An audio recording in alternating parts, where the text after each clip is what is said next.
So where we're at is Matthew chapter 5, and we read 1 through 12, just like we did last week. Okay, I'm going to read it to you. So here it is. When Jesus saw the crowds, he went up on the mountain, and after he sat down, his disciples came to him. He opened his mouth and began to teach them, saying, "Blessed are the poor in spirit, for theirs is the kingdom of heaven. And blessed are those who mourn, for they shall be comforted. Blessed are the gentle, for they shall inherit the earth. And blessed are those who hunger and thirst for righteousness, for they shall be satisfied. Blessed are the pure in heart, for they shall see God. Blessed are the peacemakers, for they shall be called sons of God. And blessed are those who have been persecuted for the sake of righteousness, for theirs is the kingdom of heaven. Blessed are you when people insult you and persecute you and falsely say all kinds of evil against you because of me. Rejoice and be glad, for reward in heaven is great. For in the same way they persecuted the prophets who were before you. For in the same way they persecuted the prophets who were before you." This is the very beginning of what's called the Sermon on the Mount. I believe that if you were to, again, be lost on a desert island and found one page of the Bible and it was these 13 verses, I believe you could begin a relationship with God in Jesus Christ, and that you could have one of the more fruitful Christian experiences in the world because you knew these verses. I've heard them preached on many times. Very seldom do I really hear them preached the way they're written. The word blessed, again, some weren't here last week, but the word blessed is something we use all the time. How you doing? I'm blessed. I'm blessed. Without much understanding of the meaning of the word blessed. Again, just like last week, let me explain blessed to you. So, the word is Makarios, translated blessed in the English, and explained in commentaries as the word happy. The problem is the English word happy comes from a root word that means by chance. And the word Makarios removes all chance. We are happy or blessed, not by chance. So it's the opposite of happy. You know, you ever heard the word happenstance? Or it's just by chance, just the luck of the draw. Today good things happen, I'm happy. Today bad things happen, I'm not. And Makarios is totally different than that. Today bad things happened, and I am blessed. This week I've had some of the worst news. And they come to you and they tell you it could be this or this. Let's really hope for this, because this is more difficult. And we pray. And it comes out this. Okay, now that it's this and this. And we really want in this situation this. This is worse. And it comes out this. And they come again. Okay, now that it's this, and this, we're going down the wrong road. This or this, and it could, well, we really need these to come back this way. It comes out this way. Follow me? Yes. And every day you have to say, how you doing? And you have to decide, how am I doing? You struggle, and you struggle, and you struggle. And you realize every human alive has news that brings them to struggle. Might be a week between it, maybe a month. Maybe you say, I've been sliding on ice, man. I've been skidding on grease. It's just been cool. But you know, coming up, there's going to be a day where you receive news or have experience or have, by chance, you have something that's bad. This word means you are blessed regardless of those circumstances and what they tell you. How do you be blessed in these circumstances? Let me just ask you to imagine a sign right here.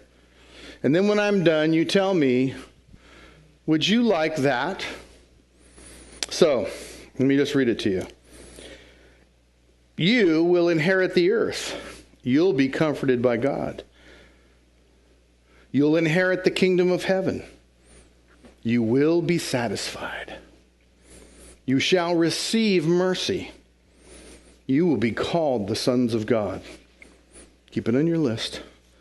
Your reward will be great in heaven. Now, that's a pretty cool list. Who wouldn't raise their hand to that? Who wants that? Raise your hand if you want that. That list you want. Okay? Let me make you another sign. Imaginary sign. We're just going to make it in our minds, all right? Okay. You will be poor, as Luke said, or Jesus said, or poor in spirit, as Matthew said. You will mourn and grieve.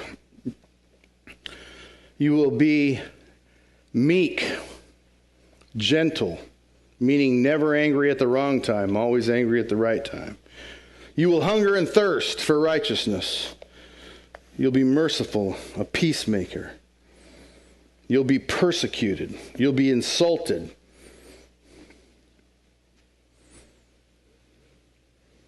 Now who wants that? Who's looking forward to that? Who wants to be under this, got to be angry only at the right time, never get to be angry wrong, have to mourn, have to be persecuted, insulted. You have to be hungry and poor. I mean, who's volunteering? Who's saying, okay, I choose that one? But the two can't be separated. It doesn't mean you have to be those things. It means that this blessing from God brings these gifts in spite of the circumstances, regardless of the circumstances. The question then is, do I enter into these blessings even in these circumstances? Anybody? When someone says, how you doing? And you say, I'm blessed. Is that what you mean? What I want to say is, are you kidding me? God is real and he showed himself to me. Of course I'm okay. Now, whether a human life is 5 years, 10 years, 40 years, 80 years, 100 years, isn't really the most important thing eternity? Aren't we blessed no matter what the length of our life or our loved ones are? Aren't we blessed? It's a decision we have to make. The United States of America legalized abortion. They really didn't legalize abortion. They said the states choose. Refused to make a ruling in 1973. Since that time, there have been over 40 million abortions. I think we're right at 40. We might over 30, close to 40. Anybody know a number? Over 50 now? So see how long it's been since I looked at the numbers? 50 million abortions. I doubt that very many of those abortions happened on either one of these signs. And we mourn, and we put money into, and we go after. And I'm not pro-abortion. I'm so anti-abortion you can't believe it. But, have you read the Bible? In our prayer ministry, so often people meet their aborted children. They meet them. They have names. They're with God. How are we looking at this? I think the vast number of aborted children are going to end up being the lucky ones when you think of the family that they were going to be born to. And listen, my number one goal on this subject is not to make women in the crowd feel horrible, like murderers. And I won't say the word, but that's how people want to sell that one. I don't want to. But if you haven't changed from that person, then you have a bleak future, regardless of what you say you believe. So the person that did that would not have turned out to be a very good parent. I would hope to be aborted if my mom was like that. Are you following me? So how long of life does it take to spend eternity in heaven with God? Are you following me? Is it all real heavy right now because I said all that? But you know me. I don't ever try to make mothers who've aborted their children feel bad. But this blessed has got to be understood, that it isn't how we think blessed is. Yeah. Someone said the other day in a sermon, someone worldwide known, someone the world is flocking to listen to. His reason for his I don't know how much those cars are. They're not $500,000, but they're well over $250,000 cars. His $250,000 cars, and sudden flamboyance of his wealth, and he got up to preach and said, I owe it to the world to show them a blessed life. I came real close to vomiting. One of my worst shocks of my life is that that's a man I've never disagreed with one word I ever heard him say in my life. And I've heard him a lot. And said he's a Jesus man like me. He's a Giants fan, grew up wanting to play with Willie Mays, just like me. Willie Mays was his hero kind of thing, So many things we have in common. And I listen to him preach because he's world famous and I'm not. I'm listening to him, I'll be honest with you. I have preached 1,000 things he said. I've used them. I've plagiarized them, stole them, kept them. People have said, oh, hey, man, that's good. When I'm like, it was him. And then he said that. A complete misrepresentation of what a blessed life is. This is a blessed life. My little sign over here is a blessed life. Just as much, and I'm not putting down the $300,000 cars and the flamboyance, that's also a blessed life. But so is poor, mourning, struggling, hurting. That's a blessed life too. And until you get that,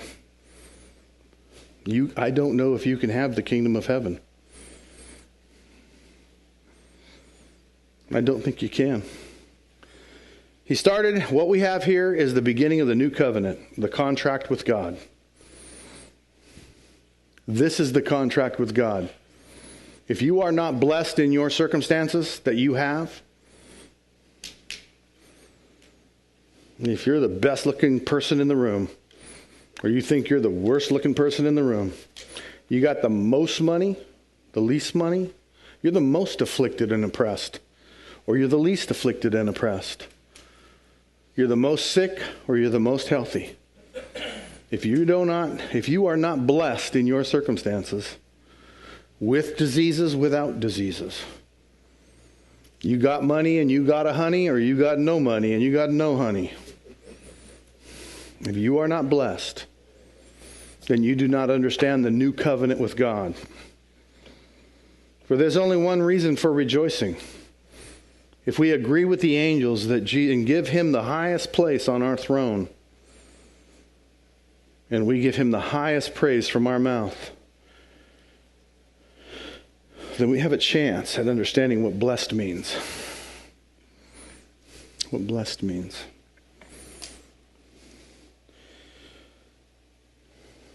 It's interesting to listen to people and ask them why they're a Christian, or what's your favorite thing about being Christian. It's really interesting, the wide range of answers you get. Some clearly are like they belong to the Eagles. They belong to the Elks Club. They're a veteran of foreign wars, so they've got the VFW patch. And they go to the Antioch Baptist Church. I am an elder at the Antioch Baptist Church. They just have different clubs, and Antioch Baptist Church is one of the things they're part of. Just another joining. And you can hear it. I remember when someone said to me back in the 70s, I'm an American, aren't I? That's what being a Christian is? The country you're born in? It's interesting when you ask people that, and then you ask the question, what's your favorite thing about being a Christian?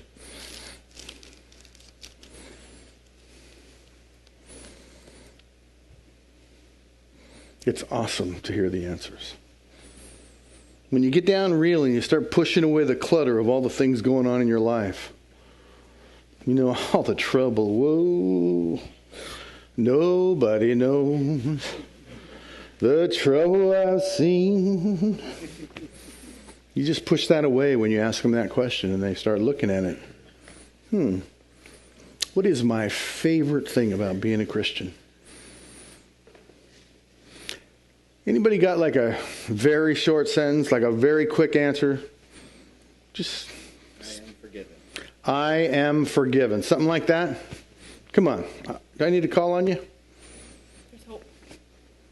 Say it again. There's hope. There is hope. What's your favorite thing about being a Christian? My life has purpose. A life that has purpose. Good stuff. Praise, fellowship, prayer. Praise, fellowship, and prayer. Miracles happening in my life that I don't even know half the time. I like that. Not alone. I am not alone. I am forgiven. Okay, what was? Love of Jesus. Who said that? Love of Jesus. Amen. Selflessness. Selflessness. That's what you like about being a Christian. Fearless.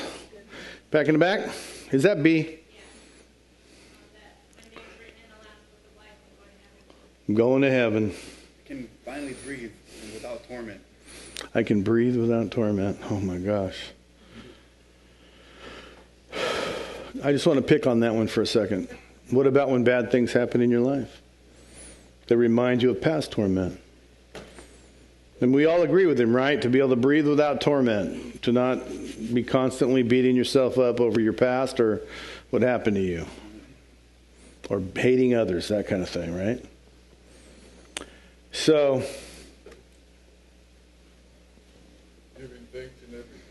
giving thanks in everything. It's good stuff. So, here's what I just got to tell you. I go back to this all the time, and I always go to this point right here. You know why? Because when I got saved, I was sitting right about there, right in that area, like either Ashley or mine, right in that area. And I popped out of that aisle. The aisle was in the middle, and it took me a ways to get to the middle. And I always went to right there. I always go to right here. You know why? Because in the auditorium I was in, it was a 3-step stage. And I went there, and so forgive me for always pointing here, but that's why, because the piano was here, and it was the piano player that prayed with me. So I always go here, and I always point here. And if you're new, you'll just have to get used to that, because I talk about this day a lot. March 10th, 1975. I will tell you something. I believed for no reason. I had tons of reasons, but I thought I believed for no reason. Every prayer I had ever prayed desperately was answered. My brother didn't go to Vietnam. My parents did not get a divorce. And nobody in my family died before me. Those are my 3 prayers. So I had a lot of reason to believe, but I didn't believe. And I would have told you I had no reason to believe. So I went to that altar, not just really confused. And I said, if you're real, I'll follow you. That's it. You don't got to walk across my swimming pool. You don't got to dance on the moon. You don't have to change my circumstances. You don't have to make me quit feeling lousy. You don't got to make me quit hating myself. You don't have to do anything. You don't got to bring me my wife. You don't got to do anything. Don't have to show me the pot at the end of the rainbow and I'll believe on you. You don't have to save my life from anything. Just if you're real, I'll follow you. I know nothing about that, but I will. 22nd prayer, that's what he did. He showed me I'm real. Today is coming up on 42 years here in a couple months. Since that day, March 10th, 1975. And I'm telling you, he showed me he was real. And I walked out of that room, nothing had changed. I still hated Christians. I still hated me. I still was looking for trouble. Cute girls, I mean, they were prey to me. Nothing had changed. I walked out the door. You girls should not have trusted me.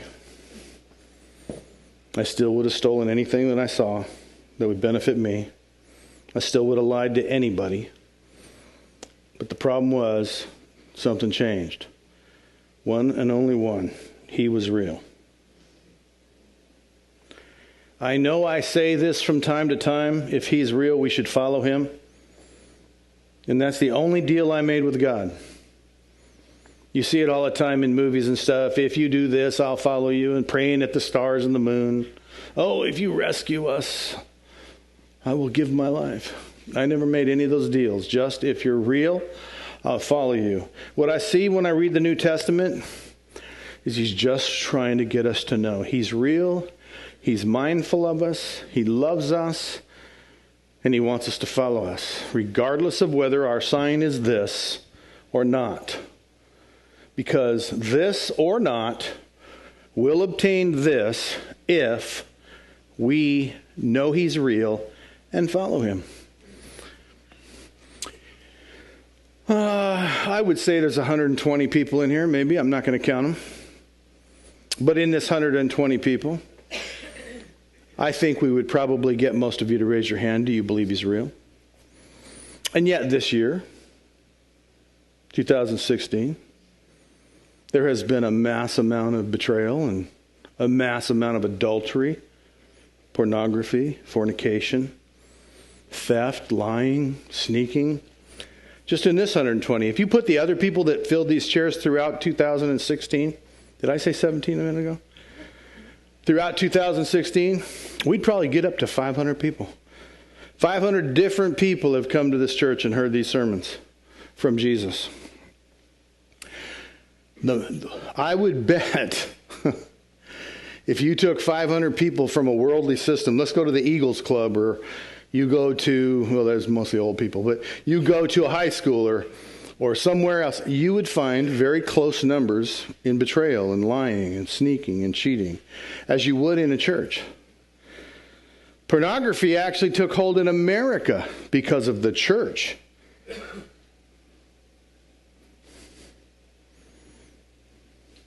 Alcoholism, the church. The sons and daughters of Christians getting involved in drug addiction. Falling away. Massive. Because of this one fact. The most important thing on earth is not, is he real or isn't he real? It's who can tell me what I want to hear about what he wants and what he doesn't want. If you tell me he wants obedience, I don't like that. I'm going to go, what does he want? I don't like what you said. What does he want? Can somebody just tell me what he wants? And finally, one of you are going to say, nothing. I'm finally going to hear. If I take a long enough survey, I'll get someone to say nothing. Oh, I like you.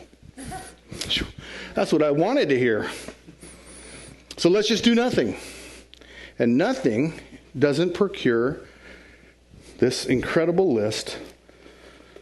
Inherit the kingdom of heaven. Nothing doesn't inherit the kingdom of heaven. Nothing isn't comforted. Nothing doesn't inherit the earth. Nothing isn't satisfied. Nothing is never called the sons of God, and nothing has a reward in heaven that will be great. Does not have a reward in heaven that will be great.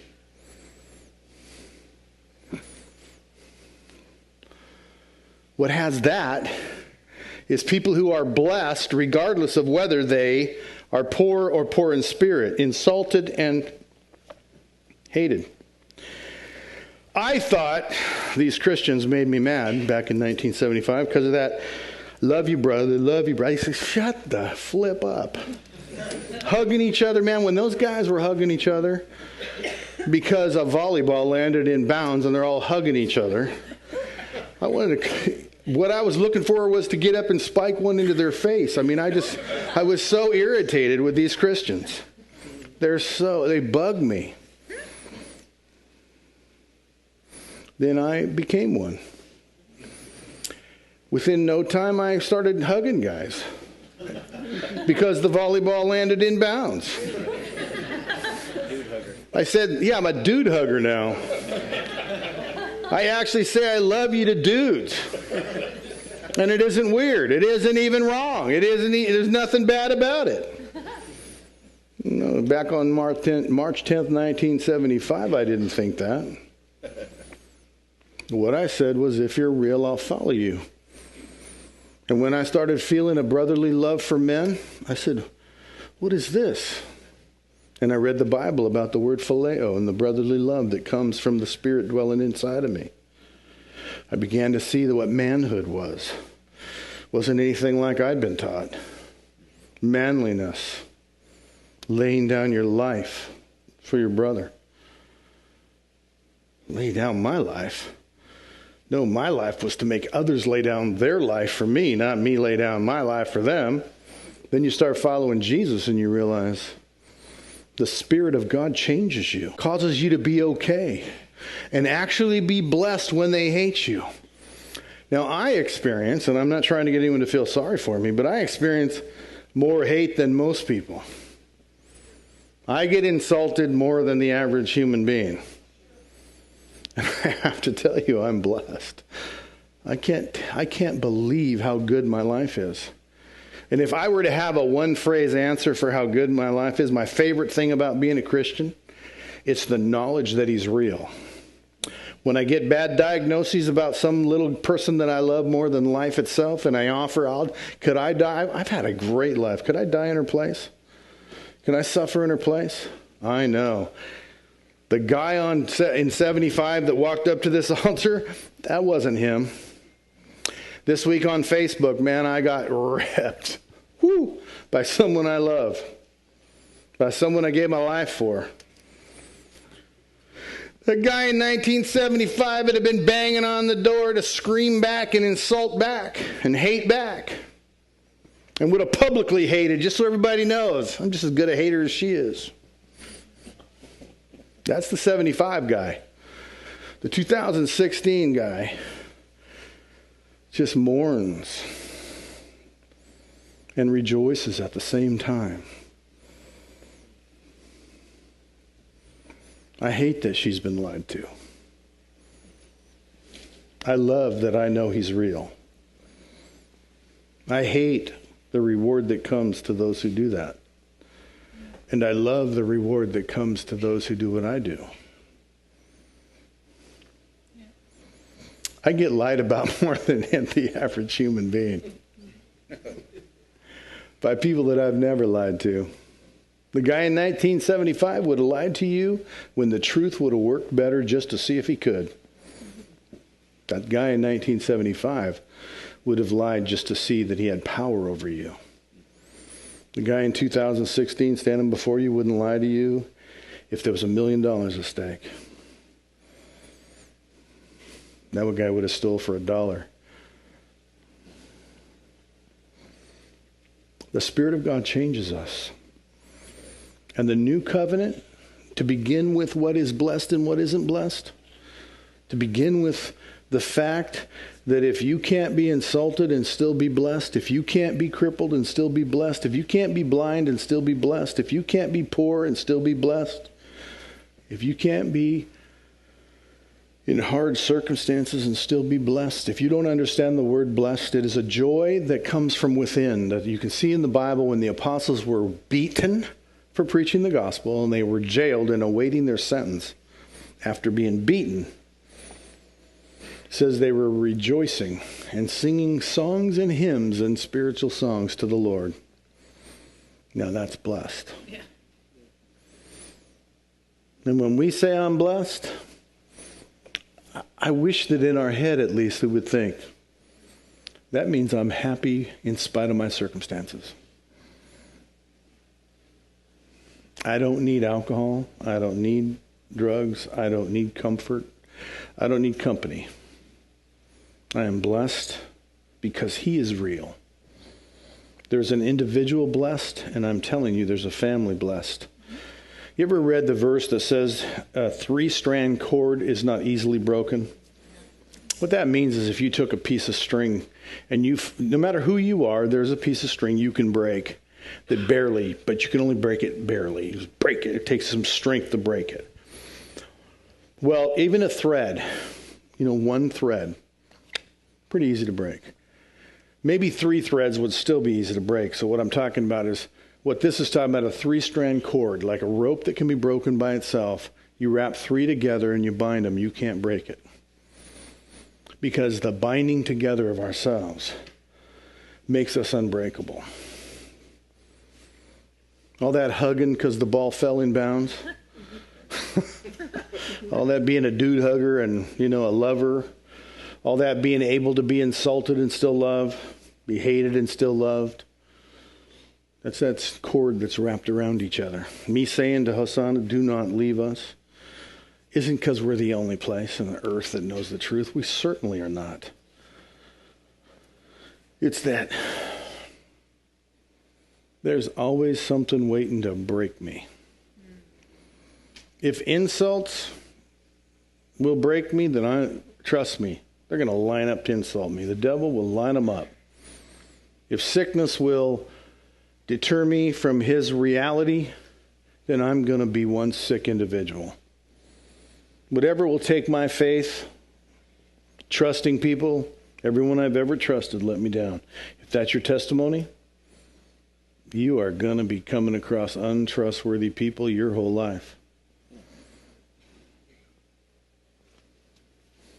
Ladies, if your weakness is men who want you, then there's going to be a line of bums of the month out there just waiting to want you. Because that's what will destroy you. But you want to be strong? Then learn to be blessed. Learn what blessing means. Learn the strength of this one phrase alone. He is real. I will follow him. There's so much strength. No bum of the month can take you out. No amount of money can buy you out. No fear can overcome you. No weapon formed against you can prosper. I believe. I don't always like what my life has in it, but I am blessed, regardless of whether I like it or don't like it. I don't always think it's fair, but I'm not the Lord. He is. That's right. And he's real. And if he's real, it's way better off for me if I let him be Lord. That's right. And begin to accept whatever comes. My understanding is not eternal. His understanding is eternal. And if I could look at the circumstances of my life with an eternal thought, then I would quit fighting straw men and I would start standing against real enemies. Are you following me? Yes, sir. The definition of a blessed life is not money. It is knowing he's real. Knowing he's with you. He's mindful of you. My number one enemy is that something about my face ticks him off. That's what I got to. That's the lie I've got to reject every day. He likes me. He's happy with me. He's proud of me. That's the truth I got to accept. He's not against me. He's for me. What circumstances cause you to think you're not blessed? What circumstances make you by chance sad or by chance happy? Certainly joy comes when good things happen. I love good things. But this blessed is not happiness by chance. It is joy because he's real and he died for me and gave me forgiveness and gave me salvation and gave me his spirit, called me according to his purpose, made me mindful of his presence. I practice the presence of Jesus in my life every day. I intend to never sin again. Now, those of you close to me know I haven't been very perfect at that one. But I tell you again, I intend to never sin again. I My intention in my life is to never sin again. That's my intention. And if, what John the Apostle said, this, if we sin, he is faithful and just to forgive us. So if I do, and I'm not using that as an excuse or an out, I will not excuse my sin. I will confess it and repent of it and be sorry for it. And I will be blessed. Makarios, not happy. Macedonia was called Makarios. In fact, the word for the region was Makarios, and it gravitated to the name Macedonia. Because when men went there to build a society, they said, this is where we should settle. This has everything we need. We won't need to import anything. And if we are under siege, everything we need is right here in Macedonia. And they called it Makarios, which Jesus used the term, or Matthew used the term, for what Jesus meant by blessed are you. This blessing has everything we need, regardless of whether we're under siege or what. This has everything we need. And Jesus is saying the kingdom of heaven has everything you need so that you can inherit the kingdom of heaven, so that you can be comforted, so that you can inherit the earth, so you can be satisfied, so you can obtain mercy, so that you can be called the sons of God, so that you can have your reward be great in heaven. Man, I like that sign the best. Give it to me. Well, he did give it to you. If you can have it when you are not insulted, when there is no peace around you, when mercy is not being given to you, when you are around people who aren't hungry and thirsty, you can still have all this. In good seasons and in bad seasons, you can have the blessings of God. Amen? Amen. Amen.